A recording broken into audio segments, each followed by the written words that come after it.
छठ पूजा में क्या होता है? भगवान सूर्य की उपासना होती है, भगवान सूर्य की पूजा होती है।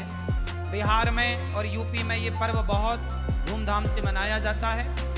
भारत के कुछ हिस्सों में बहुत अच्छे से ये मनाया जाता है। ये पूजा है भगवान सूर्य की। संतान सुखी रहे, संतान हो, इसके लिए छठ पर्व मनाया जाता है। परिवार बढ़े, संतान सुखी रहे, बच्चों पर कभी कोई संकट ना आए, बच्चों की दीर्घ आयु के लिए, बच्चों की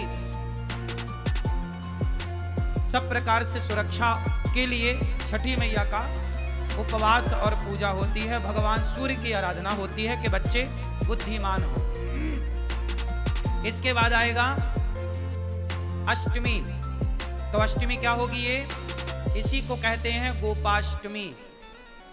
कौन सी अष्टमी है ये? छठी के बाद क्या आएगी? गोपाष्टमी। और गोपाष्टमी का मतलब है आज के दिन, मतलब गोपाष्टमी के दिन भगवान क्या किए थे? गैया चराना शुरू किए थे। इसलिए गोपाष्टमी में, इस कार्तिक में भगवान ने गाय चराना स्टार्ट किया। इसलिए गोपाष्टमी और इस कार्तिक के माह में गौदान की भी बड़ी महिमा है। गोपाष्टमी में गाय को चारा, गाय की सेवा, गाय को पूजा, भगवान सब प्रकार से गाय की सेवा करते हैं, आप भी करिए। और गोपाष्टमी के बाद क्या आएगा? नवमी। कौन सी नवमी? बोलो। हाँ हाँ हाँ हाँ, अक्षय नवमी बोलते हैं, आंवला नवमी भी कहते हैं। कौन सी नवमी? इस आंवला नवमी के दिन कहते हैं कि आंवले के पेड़ पर ही भगवान श्रीमन्नारायण का वास होता है। आंवला नवमी के दिन, जैसे रविवार को, एकादशी को तुलसी पे भगवान नारायण का वास होता है, उसी दिन, उसी प्रकार आंवला नवमी को अक्षय नवमी भी कहते हैं।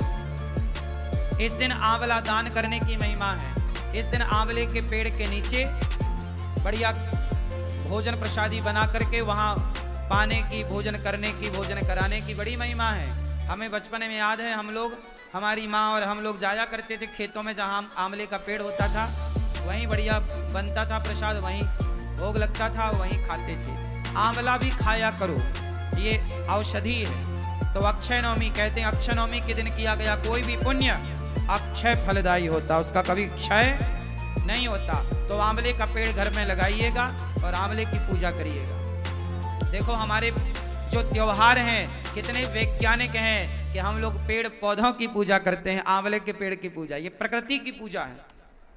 फिर आएगी एकादशी। कौन सी एकादशी? हाँ, देव उठनी एकादशी, से बड़ी एकादशी भी कहते हैं, बड़ी 11, देव उठनी एकादशी। इस एकादशी के दिन ही भगवान श्रीमन्नारायण का, भगवान शालिग्राम जी का तुलसी जी के साथ विवाह होता है। तो आप लोग भी विवाह करिएगा, यहाँ होगा, आप लोग सब दर्शन करेंगे। फिर इसके बाद क्या होगा?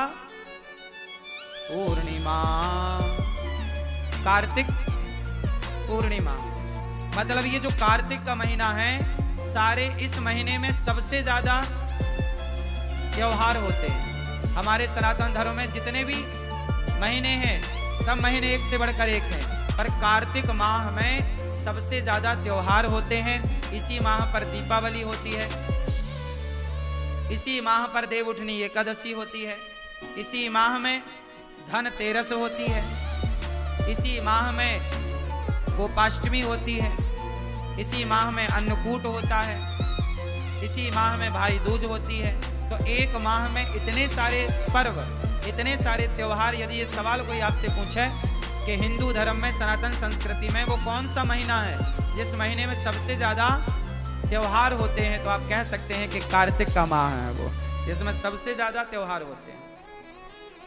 और सभी त्योहारों की अपनी अपनी विशेषता है, सबकी पुरानी पौराणिक मान्यता है। तो कार्तिक का माह वैसे ही पवित्र है। ये व्रत का, इस माह में कहते हैं तीर्थों में स्नान करने का बड़ा महत्व है। आप लोग वृंदावन में हो तो यमुना जी ही स्नान करने जाया करो। क्यों? कहते हैं कि इस माह में ही एक राक्षस ने वेदों को जल में छिपाया था। कहते हैं कि कार्तिक माह में वेदों का वास जल में होता है। कहाँ होता है? वेदों का वास कहाँ होता है? तीर्थों में, नदियों में। जितने हमारे तीर्थ नदियां हैं, जलाशय हैं, उनमें वेदों का वास होता है। इस महीने में वेद जल में शयन करते हैं, जल में वास करते हैं। तो वेद जब वास करते हैं तो कहते हैं कि जब आप जल में, तीर्थों में स्नान करते हैं तो आपको वेद माता की कृपा प्राप्त होती है, और वेद कृपा करते हैं तो आपका ज्ञान बढ़ता है, आपका यश बढ़ता है, आपकी कीर्ति बढ़ती है, आपकी बुद्धि कारगर होती है, मीन्स अच्छी होती है, पवित्र होती है। इस माह में दीप दान करने की भी महिमा है। सब प्रकार से स्नान दान की महिमा बताई जाती है।